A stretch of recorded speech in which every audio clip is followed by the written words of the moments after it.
June 18, 1944. In the dense woodland west of Saint-Lô, Normandy, a light summer rain pattered against the foliage as Sergeant William Hawkins pressed his ear to the wet earth, listening for vibrations that only he could distinguish.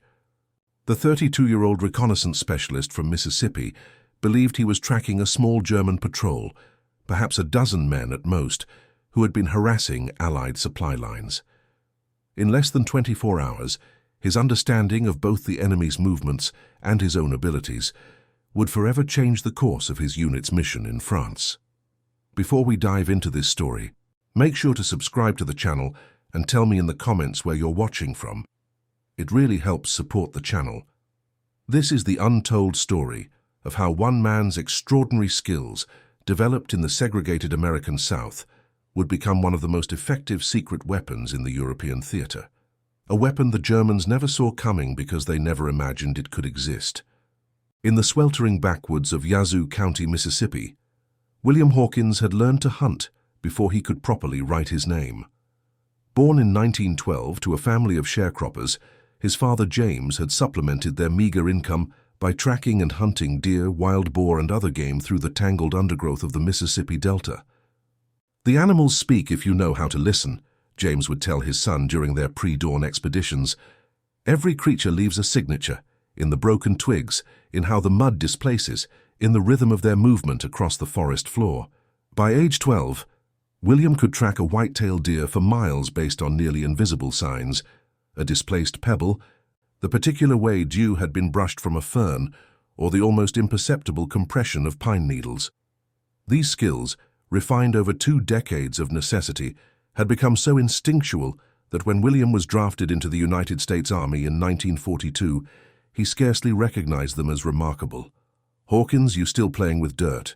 The whispered question came from Private First Class Thomas Rodriguez, a 24-year-old radio operator from Arizona, who had been paired with Hawkins for this reconnaissance mission. Rodriguez shifted uncomfortably in the underbrush, his fingers nervously adjusting the dial on his portable field radio. "Not playing," Hawkins replied without looking up, his fingers gently tracing indentations in the soft forest floor. "Listening. Big difference." He closed his eyes, concentrating on the subtle patterns he was detecting. "Something's not right. The spacing is wrong." "What spacing?" Rodriguez asked, glancing anxiously toward the darkening tree line. Their orders had been clear: locate but do not engage the German patrol that had been attacking supply trucks, then radio coordinates back to Captain Lawrence Winters at company headquarters. "We should head back soon. Getting too dark to see anything anyway." Hawkins shook his head. "I don't need to see, and these aren't regular infantry we're tracking." He pointed to a barely perceptible line in the soil. "Look at the boot impression depth and stride length. These men are carrying more weight than standard field equipment, and they're moving in a formation I haven't seen before, too disciplined for regular troops." Lieutenant Gregory Harrison, the third member of their small reconnaissance team and Hawkins' direct superior, crawled forward to join them. At 27, Harrison was a former history teacher from Connecticut who had quickly recognized Hawkins' unique talents despite the institutional prejudices of the segregated military. "What are you thinking, Sergeant?" Harrison asked, respecting the tracker's instincts despite outranking him. Hawkins looked up, his expression troubled. "Sir, I think we're dealing with at least 4 times more men than intelligence suggested, and based on their movement pattern and equipment weight, I'd guess specialized forces, possibly Waffen troops." Harrison's face tightened. "You can tell all that from footprints?" "Not just footprints, sir. It's everything together. The bent grass springs back different depending on how long ago someone passed. These formations show precise timing intervals. Regular troops move more randomly, especially through woodland." Hawkins gestured toward a seemingly unremarkable patch of forest floor. "And look here. See how the undergrowth is compressed in this pattern? That's a column of men moving with identical spacing. Regular infantry never maintains such perfect formation off-road." Rodriguez looked skeptical. "No offense, Hawk, but that sounds like guesswork." Hawkins smiled slightly. "Back home, guesswork gets you no dinner and a wasted day. This isn't guessing. It's reading." Harrison studied the ground where Hawkins pointed, seeing only vague disturbances in the soil. Whatever signs the sergeant was interpreting remained invisible to his untrained eye.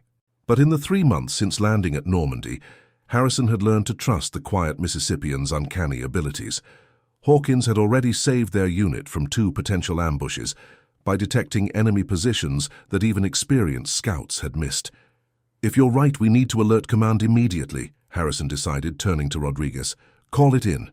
As Rodriguez prepared the radio, Hawkins continued his examination, moving in a crouch along the forest floor. The rain had eased to a gentle mist, and the approaching evening cast long shadows through the trees. Suddenly Hawkins froze, his hand raised to signal the others to stop. "Sir," he whispered, "they've changed direction." He pointed northeast. They were heading toward the supply route, but approximately 2 hours ago the entire formation diverted. They're now moving toward something else. He paused, calculating. "Based on their new heading, I'd say they're making for the field hospital at Cardenville." Harrison's expression darkened. The hospital has minimal security, just a handful of MPs, if a significant German force hits it. He didn't need to finish the thought. The field hospital currently housed over 100 wounded Allied soldiers, along with the medical staff treating them. "Rodriguez, update headquarters," Harrison ordered. "Tell them we believe an enemy Special Forces unit of unknown size is moving toward Cardenville Field Hospital. Estimated arrival." He looked to Hawkins. "If they maintain current pace before midnight," Hawkins replied, "but they appear to be moving cautiously. They know the area is controlled by Allied forces." Rodriguez relayed the information while Harrison consulted his map. "We're closer to the hospital than headquarters is. By the time they mobilize a response force, it might be too late." "Permission to track them, sir?" Hawkins asked. "I can move faster alone. Maybe find out exactly what we're dealing with." Harrison hesitated. "Too risky. We stay together and proceed to a better observation point. If we confirm they're heading for the hospital, we'll try to get ahead of them and warn the medical staff." The 3 men moved quietly through the darkening forest with Hawkins leading the way. Despite the growing darkness, the sergeant moved with confident precision, occasionally pausing to check signs invisible to his companions. After nearly an hour of careful movement, Hawkins suddenly dropped to one knee, signaling for the others to take cover. Ahead, through a break in the trees, they caught their first glimpse of the German force. Even in the dim twilight, the distinctive camouflaged uniforms and methodical movement confirmed Hawkins' assessment. These were not ordinary Wehrmacht soldiers, but rather elite Waffen troops, specialized forces known for their fanatical dedication and ruthless efficiency. "I count at least 60 men," Harrison whispered after studying them through his field binoculars. "Heavily armed, machine guns, mortars." Rodriguez cursed softly. "The hospital doesn't stand a chance." Hawkins studied the enemy formation, noting their equipment and movement pattern. "Sir, they're not in attack formation. See how they're moving? They're still in transit, conserving energy. I'd estimate they're planning to reach their target area, rest briefly, then attack at first light when visibility improves." Harrison nodded in agreement. "That gives us a few hours at most. Rodriguez, try headquarters again. We need reinforcements immediately." As Rodriguez attempted to make contact, his expression grew increasingly frustrated. "Getting interference, sir. Might be the weather, or maybe they're using a radio jammer." "Keep trying," Harrison ordered, then turned to Hawkins. "Sergeant, what options do we have if reinforcements can't reach us in time?" Hawkins considered the question carefully. "Sir, these troops are moving through unfamiliar territory at night. They're maintaining formation because it's their procedure, but it makes them vulnerable. They're following a path of least resistance through the woodland, which means their route is somewhat predictable." "Go on," Harrison encouraged.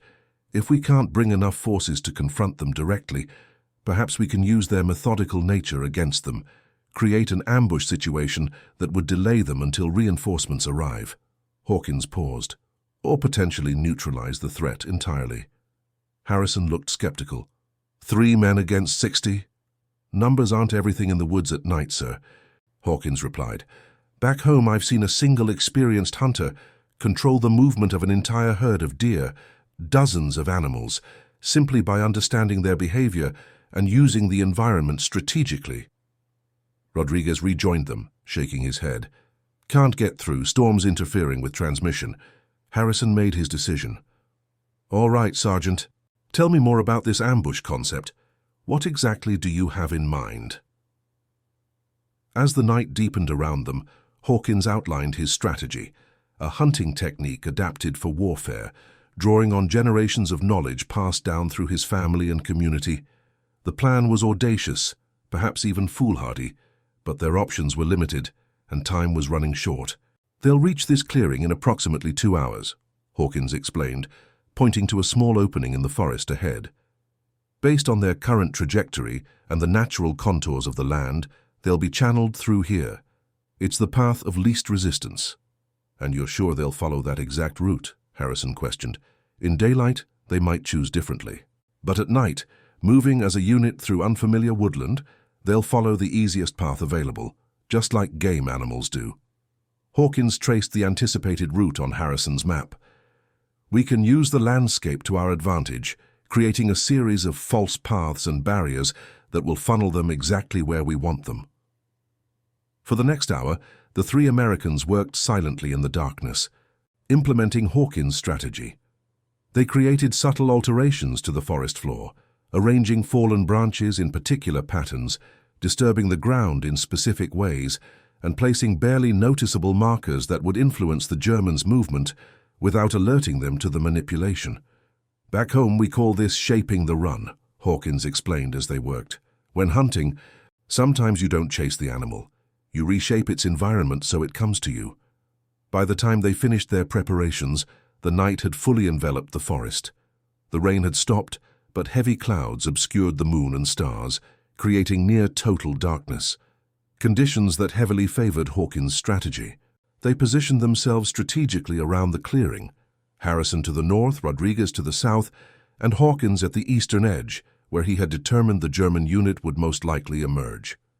Each man carried his standard-issue weapon plus additional equipment they had hastily modified for their plan. Remember, Hawkins had instructed, when it starts, create as much confusion as possible, different sounds, different directions. Make them think they're surrounded by a much larger force. As they waited in position, Harrison found himself reflecting on the irony of their situation. In the segregated United States Army, black soldiers like Hawkins were routinely assigned to support roles, denied combat positions based on the prejudiced belief that they lacked the necessary courage and intelligence. Yet here they were, the fate of over 100 wounded soldiers and medical personnel, resting on the specialized knowledge of a man who would be barred from entering most restaurants back home. The first indication that the German force was approaching came not as a sound but as a feeling, a barely perceptible vibration through the ground that only Hawkins could detect. He signaled to the others, using a small mirror, to reflect the minimal ambient light. 3 quick flashes, meaning the enemy was approaching as predicted. Minutes later, the lead elements of the German formation became visible, moving with disciplined precision through the forest, exactly along the path Hawkins had anticipated. The soldiers communicated with hand signals, maintaining strict noise discipline as they advanced through what they believed was simply the natural pathway through the woodland. Hawkins watched intently, counting silently as more and more soldiers emerged from the trees. When approximately half the force had entered the clearing, the moment when they were most vulnerable, with the unit split between 2 areas, he gave the signal. The 3 Americans simultaneously triggered the first phase of their plan. Modified tripwires activated falling branches and deliberately weakened small trees, creating sudden movement and noise throughout the perimeter of the clearing. In the same moment, they began their carefully choreographed deception. Rodriguez activated a series of improvised noisemakers, tin cans containing small stones that rattled when pulled by thin cordage, creating sounds reminiscent of equipment and weapons being readied. Harrison deployed several bundles of damp leaves and branches that had been prepared to create excessive smoke when ignited, obscuring visibility and suggesting a larger force was taking position. But it was Hawkins's contribution that proved most disorienting to the German unit. Using techniques learned from decades of hunting in Mississippi's forests, he began producing a series of calls and sounds, some mimicking wildlife, others suggesting human movement from multiple directions. The sounds seemed to come from everywhere at once, creating an auditory illusion of encirclement. The effect was immediate and dramatic. The German formation froze, then began to fracture as soldiers responded to perceived threats from multiple directions.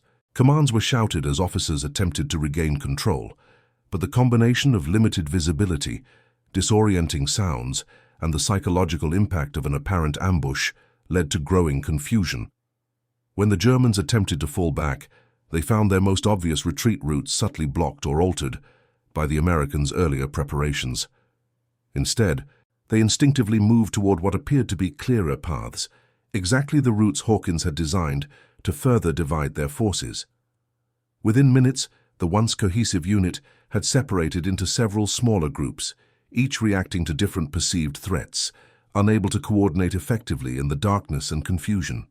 Harrison, observing from his position, was astonished by the transformation. What had been a disciplined military force was now fragmenting into increasingly isolated clusters of soldiers, none certain of what they were facing or where the danger was coming from. Taking advantage of the confusion, the three Americans began the second phase of their operation. Moving silently between pre-established positions, they created the impression of a much larger force through carefully timed rifle fire and grenade deployments. Each engagement was brief, a few shots from one position before quickly relocating to another, never staying in place long enough to be targeted effectively. The German response became increasingly desperate as their command structure broke down. Some groups attempted to establish defensive positions, while others tried to retreat. A few began firing wildly into the darkness, accidentally engaging their own comrades in the confusion. As the chaos escalated, Hawkins implemented the final element of his strategy. Using his exceptional night movement skills, he began selectively targeting the German officers, identifying them by their distinct command behaviors even in the darkness. With each leadership figure neutralized, the unit's coordination deteriorated further. By midnight, what had begun as a precision military operation by elite German forces had devolved into a scattered, disorganized retreat. Small groups of soldiers, separated from their command structure and unsure of what they were facing, began withdrawing in different directions, abandoning their mission entirely. Harrison, regrouping with Rodriguez at their predetermined rally point, could hardly believe what he had witnessed. "This is unprecedented," he whispered as Hawkins joined them. "How did you know it would work?" "Because fear is universal," Hawkins replied simply. "In the dark woods, a deer, a boar, a man, they all react similarly when confused and separated from their group. The difference is that deer don't carry weapons, so with humans, you have to be more careful about the confusion you create." As they monitored the Germans' disorganized withdrawal, Rodriguez finally managed to establish radio contact with headquarters. "Sir," he reported to Harrison, "reinforcements are on their way. Should be here within the hour." Harrison nodded, then turned to Hawkins with newfound respect. "Sergeant, I don't know how to classify what I just witnessed in any military manual I've studied." Hawkins smiled slightly. "There are some things you don't learn from manuals, Lieutenant." By dawn, Allied reinforcements had arrived, sweeping the area and capturing numerous disoriented German soldiers who had become separated from their units during the night. The field hospital at Cardenville remained safe, its staff and patients unaware of how close they had come to disaster. In his official report, Lieutenant Harrison struggled to accurately describe the events of that night. How could he explain that 3 American soldiers had effectively defeated a force 20 times their size without directly engaging them in conventional combat? How could military terminology capture the ancient hunting wisdom that had been adapted into an unprecedented battlefield strategy? Captain Lawrence Winters, reading the report at company headquarters, found himself similarly perplexed. "You're telling me Sergeant Hawkins did all this based on tracking skills he learned hunting in Mississippi?" he asked Harrison during debriefing. "Yes, sir," Harrison confirmed. "He read the forest in ways I can't begin to understand, predicted their movements, used their psychology against them. It was unlike anything I've seen in my military experience." Winters leaned back in his chair, considering the implications. "The brass isn't going to understand this. They'll want something that fits into existing tactical frameworks." "With respect, sir, maybe our frameworks need expansion," Harrison suggested. What if we developed a specialized reconnaissance unit built around Hawkins' methods? There must be others with similar backgrounds and skills. The idea took hold. Within weeks, a small experimental unit was formed under Harrison's command, with Hawkins serving as the primary instructor in what was unofficially dubbed environmental manipulation tactics. A dozen men with rural hunting backgrounds, including several other black soldiers from southern states, were selected based on their potential aptitude for the specialized training. What began as an improvised response to an emergency gradually evolved into a formal, if classified, tactical approach. Hawkins found himself teaching techniques that had been passed down through generations of hunters in his community, methods developed for survival that were now being adapted for warfare. The forest is never neutral, he explained to his trainees during their first field exercise. It can either expose you or conceal you, either work against you or for you. The difference isn't in the forest, it's in your relationship with it. For William Hawkins, this new role represented a profound irony. The very skills that had been dismissed as primitive or irrelevant by the military establishment were now being recognized as valuable assets. The knowledge that had been preserved and refined within communities, systematically excluded from formal education and professional advancement, was now being incorporated into official military doctrine. As summer progressed into autumn, Hawkins' specialized unit conducted operations throughout the Norman countryside, using their unique approach to gather intelligence, disrupt enemy movements, and occasionally, as on that rainy night in June, directly confront German forces through unconventional means. Their successes accumulated, though largely unheralded in official military communications. The nature of their work, and the uncomfortable questions it raised about military assumptions regarding race and capability, ensured that their contributions remained mostly in classified reports rather than public commendations. For Hawkins himself, recognition was never the objective. His focus remained on the practical application of his knowledge and the satisfaction of seeing his trainees develop their own relationships with the environment. When asked by a newly assigned officer why he had developed such exceptional skills, his response was simple. "Where I come from, these weren't special skills, they were just how you brought food home when you had no other options." As Allied forces pushed eastward across France in the late summer of 1944, the tactical innovations pioneered by Hawkins and his unit began to spread, albeit informally, to other reconnaissance elements. The fundamental insights that the environment could be read and even subtly manipulated, that psychological factors could be exploited without direct engagement. That indigenous knowledge often surpassed formal military training in specific contexts, gradually filtered into operational approaches throughout the European theater. The full impact of that rainy night near Saint-Lô would not be understood until long after the war had ended. Military historians would eventually recognize it as a significant example of asymmetric warfare, where specialized knowledge and environmental adaptation overcame conventional advantages in numbers and equipment. But for the wounded soldiers and medical personnel at the Cardenville Field Hospital, who never knew how close they had come to disaster, the most important outcome was simpler.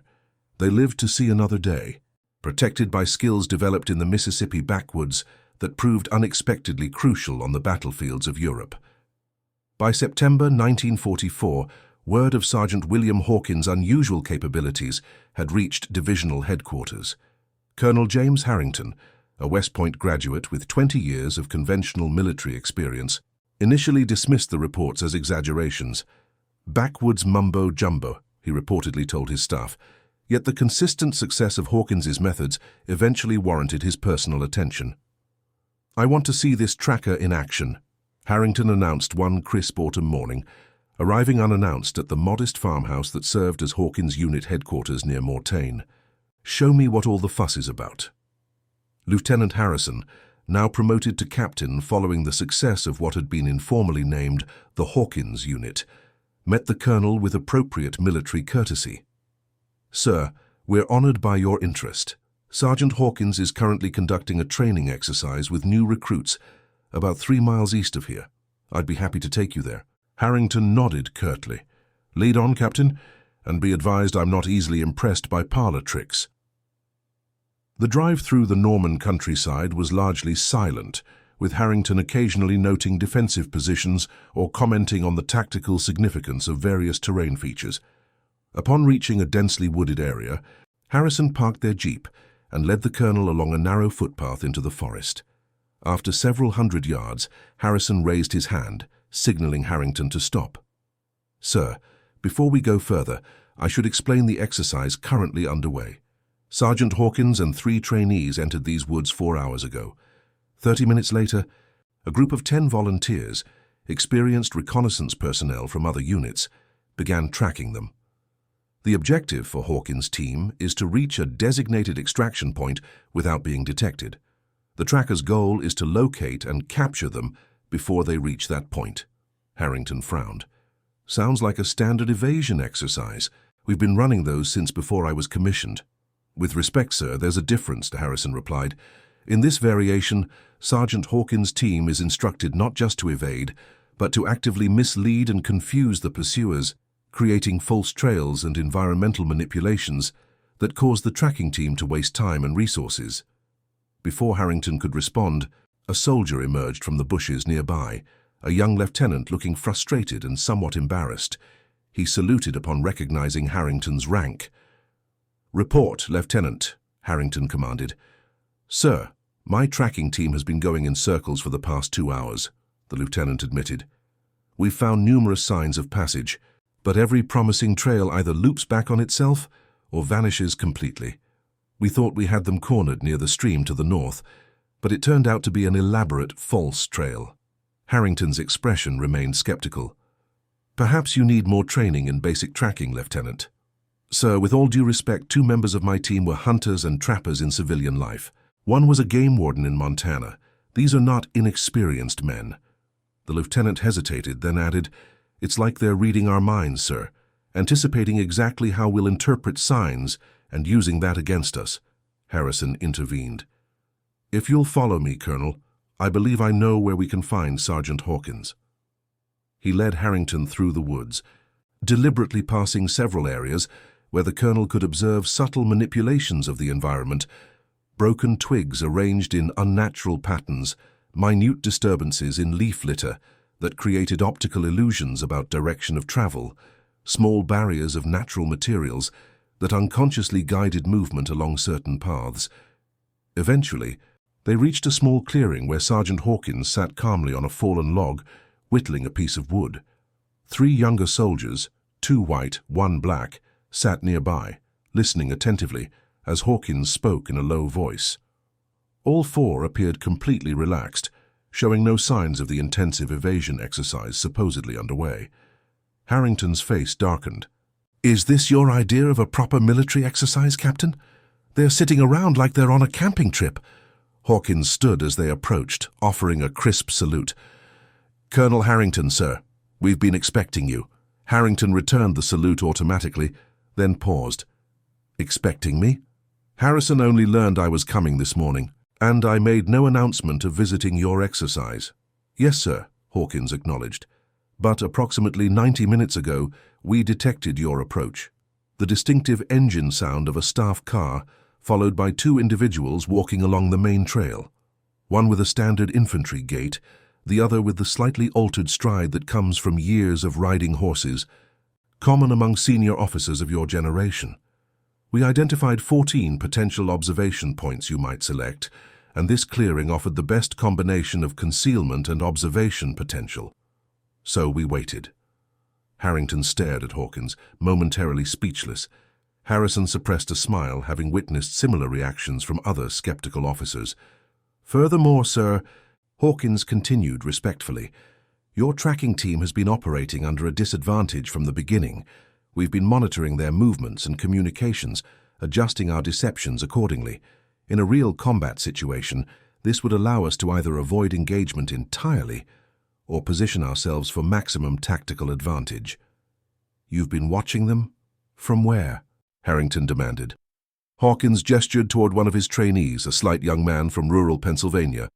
"Private Cooper here was positioned less than 20 feet from their command post for over an hour. They passed within arm's reach of him 17 times without detection. The implications began to register with Harrington. What had initially seemed like an exotic specialty, tracking skills applied to reconnaissance, was revealing itself as something more comprehensive, a fundamental reimagining of how human beings could operate in natural environments, blending indigenous knowledge with modern military objectives. "Walk with me, Sergeant," Harrington ordered, moving away from the others. Once they were alone, the colonel's tone changed. "Level with me. Is this something that can be taught systematically, or is it dependent on your personal background and experience?" Hawkins considered the question carefully. "Both, sir. The basic principles can be taught to anyone with patience and proper attention, but individuals who grew up hunting or tracking naturally grasp the concepts faster. It's about developing a relationship with the environment rather than just moving through it." "And the racial component?" Harrington asked bluntly. "Several reports have specifically noted that your most successful trainees are colored soldiers from rural backgrounds." "Not a racial component, sir. A cultural and experiential one," Hawkins corrected respectfully. "Many of us grew up in communities where these skills meant survival. When formal education and economic opportunities are denied, traditional knowledge becomes more critical. The same patterns appear among white trainees from remote Appalachian communities or certain immigrant backgrounds. It's about necessity driving innovation, sir." Harrington nodded slowly. "Captain Harrison suggests expanding your program, taking what you've developed here and implementing it across multiple reconnaissance units. What's your assessment?" "With proper training protocols, sir, the basic methodology could be widely adopted," Hawkins replied. "Not everyone will achieve the same proficiency, but even limited implementation would provide significant tactical advantages, especially in woodland or rural environments." "And urban environments, European cities?" Harrington pressed. "Different context, similar principles," Hawkins explained. "Urban environments have their own patterns and signatures. Reading building materials, architectural styles, population movement patterns. The specific techniques change, but the fundamental approach remains consistent, understanding how people interact with their surroundings and using that understanding strategically." The conversation continued as they walked through the forest, with Hawkins occasionally pointing out subtle environmental manipulations his team had created. Gradually, Harrington's skepticism gave way to professional curiosity, then genuine interest. By the time they returned to the clearing, the colonel had made his decision. "Captain Harrison," he announced, "I'm authorizing expansion of this program effective immediately. I want a comprehensive training protocol developed within 2 weeks. Sergeant Hawkins will be temporarily promoted to warrant officer to facilitate this process." Harrison saluted. "Thank you, sir. We'll begin immediately." "Don't thank me yet," Harrington cautioned. "This remains highly unorthodox and you'll face resistance from traditional command structures. I'm taking a significant professional risk supporting this initiative." He turned to Hawkins. "Don't make me regret it, Sergeant." "No, sir," Hawkins replied simply. As Harrington had predicted, the expansion of Hawkins' program faced substantial institutional resistance. Traditional military hierarchies struggled to accommodate methodologies that didn't fit neatly into established tactical doctrines. The fact that these techniques originated largely from non-white, non-formally educated sources added another layer of prejudice to overcome. Nevertheless, by late autumn, 4 additional training groups had been established, each led by soldiers who had shown particular aptitude under Hawkins' instruction. These groups began integrating with conventional reconnaissance units, gradually demonstrating the practical value of their specialized skills in actual combat operations. One such operation unfolded in early November near the Franco-German border, where Allied forces were encountering increasingly determined resistance as they approached German territory. Intelligence suggested that German artillery observers were operating in the heavily wooded hills overlooking a critical supply route, directing devastating fire on Allied convoys. Multiple conventional patrols had failed to locate these observers, who seemed to vanish whenever search teams approached. Private First Class James Wilson, a 22-year-old from rural Georgia who had trained under Hawkins, was attached to a reconnaissance unit tasked with locating the German observation posts. Wilson had grown up tracking deer and wild turkey through the dense forests of the American South, skills that had initially seemed irrelevant to his military service until he encountered Hawkins's program. "You're overthinking it," Wilson explained to the skeptical lieutenant leading the patrol. "These observers aren't moving randomly. They're following specific patterns based on visibility, concealment, and movement efficiency, just like game animals do. If we analyze their behavior rather than just looking for physical evidence, we can predict where they'll be." The lieutenant, having exhausted conventional approaches, reluctantly allowed Wilson to implement his methodology. Rather than conducting a systematic grid search of the area, Wilson focused on identifying what he called natural corridors, paths through the landscape that offered optimal combinations of concealment and observation potential. "Humans gravitate towards certain environmental features without realizing it," Wilson explained as they moved through the forest. "It's subconscious, especially when they're under stress or operating in unfamiliar territory. They think they're making random choices, but they're actually responding to subtle environmental cues." Within hours, Wilson had identified 3 probable observation points based solely on landscape analysis. The patrol approached these locations using Hawkins' environmental manipulation techniques, creating subtle distractions and false indicators that drew attention away from their actual approach vectors.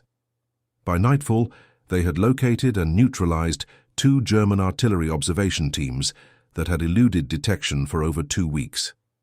The supply route, now freed from precision artillery fire, resumed normal operations, significantly improving logistical support for frontline units. Similar successes accumulated across various sectors, gradually establishing the legitimacy of what was now officially designated Environmental Intelligence and Manipulation, EIM. By December 1944, over 70 soldiers had received at least basic training in Hawkins' methodologies, with approximately 20 achieving advanced proficiency. For William Hawkins himself, this period brought both professional validation and personal challenges. His temporary promotion to warrant officer improved his formal standing within the military hierarchy, but did little to shield him from the pervasive racial prejudices of the era. Even as his tactical innovations gained acceptance, he continued to face discrimination in military facilities, particularly when traveling between assignments. During one such journey to a training site near Rams, Hawkins encountered a military policeman who refused to believe his documentation was legitimate. "No colored boy gets to be a warrant officer," the MP insisted, detaining Hawkins for several hours until Captain Harrison intervened personally. "This is precisely the kind of thinking that nearly cost us a field hospital full of wounded men," Harrison argued during the subsequent disciplinary hearing for the MP. "We are discarding valuable expertise because it comes in packages that don't match our preconceptions." Despite these ongoing challenges, Hawkins remained focused on refining his training protocols and expanding their application. By early 1945, as Allied forces pushed into Germany itself, EIM techniques had been adapted for various specialized contexts, including urban reconnaissance, counter-sniper operations, and even psychological warfare applications. One particularly effective adaptation emerged during operations in the densely forested regions of Western Germany, where Allied units faced determined resistance from German forces attempting to delay the advance toward the Rhine. Traditional reconnaissance methods proved increasingly ineffective as German units adopted more dispersed and irregular defense patterns.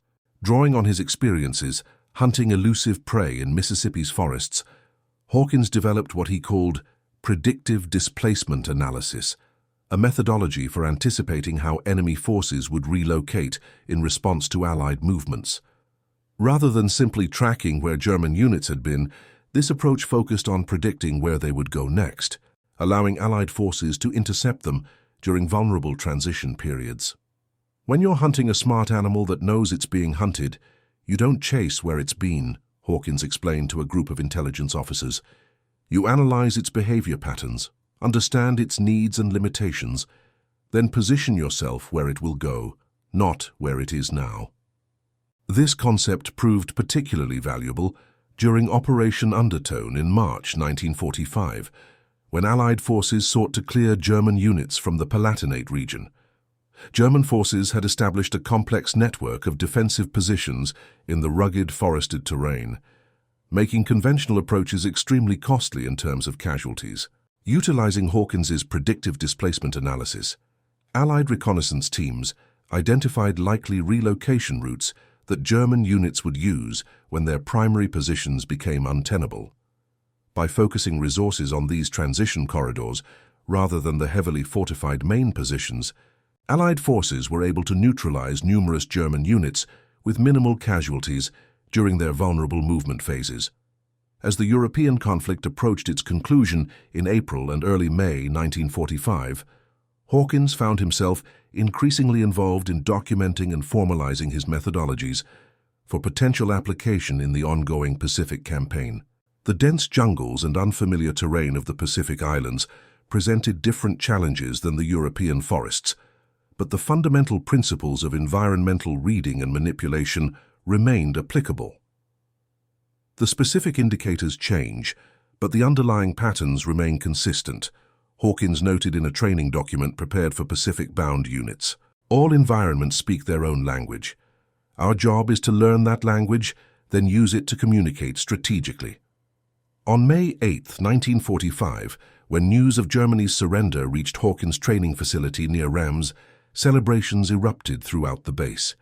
For many of the soldiers under his instruction, the war in Europe was effectively over.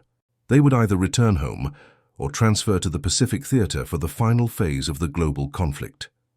Amid the jubilation, Hawkins found a quiet moment to reflect on the journey that had brought him from Mississippi's backwoods to the forefront of innovative military tactics. What had begun as survival skills, techniques passed down through generations of his community, had evolved into formally recognized methodologies that had saved countless lives and contributed meaningfully to Allied success. Captain Harrison found Hawkins sitting alone outside the officers' mess, gazing thoughtfully at the celebration unfolding across the base. "Quite a long way from that night near St. Lo," Harrison observed, taking a seat beside him. Hawkins nodded. "Sometimes I still can't quite believe it myself, sir." "The Pentagon is establishing a permanent environmental intelligence division," Harrison informed him. "They want you involved in the foundational structure. There's talk of a commission." Hawkins raised an eyebrow. "A colored officer. That would ruffle some feathers." "Times are changing, Williams," Harrison replied, using Hawkins' first name, something he rarely did in professional contexts. "This war has shifted more than just national boundaries. The old certainties aren't quite so certain anymore." "Perhaps," Hawkins acknowledged, "but I've lived long enough not to expect miracles." "What will you do after the war?" Harrison asked. "Go back to Mississippi?" Hawkins considered the question. "Not sure there's a place for me there anymore. What I've seen, what I've done, it changes a person. Hard to go back to how things were before." "You could stay in the Army," Harrison suggested. "Help build this program into something permanent." "Maybe," Hawkins replied noncommittally. "Or maybe I'll find some quiet woods somewhere and just listen to what they have to say for a while. Been too much noise these past few years." Their conversation was interrupted by a young lieutenant approaching with obvious excitement. "Captain Harrison, Warrant Officer Hawkins, Colonel Harrington is looking for you both. Something about a special commendation from General Bradley himself." Harrison stood, extending a hand to Hawkins. "Shall we?" As they walked toward headquarters, Hawkins reflected on the strange path his life had taken. The skills that his father had taught him for basic survival had ultimately proven valuable, far beyond anything either of them could have imagined. Knowledge preserved and refined within communities, systematically excluded from formal educational systems, had demonstrated its worth on the world stage in the most consequential conflict of the century. The military ceremony that followed was brief but significant. General Omar Bradley, commanding general of the 12th Army Group, personally recognized the contributions of Hawkins and his team, acknowledging how their unconventional approaches had saved lives and advanced Allied objectives through innovation rather than brute force. For Hawkins, however, the most meaningful recognition came later, in a much less formal setting.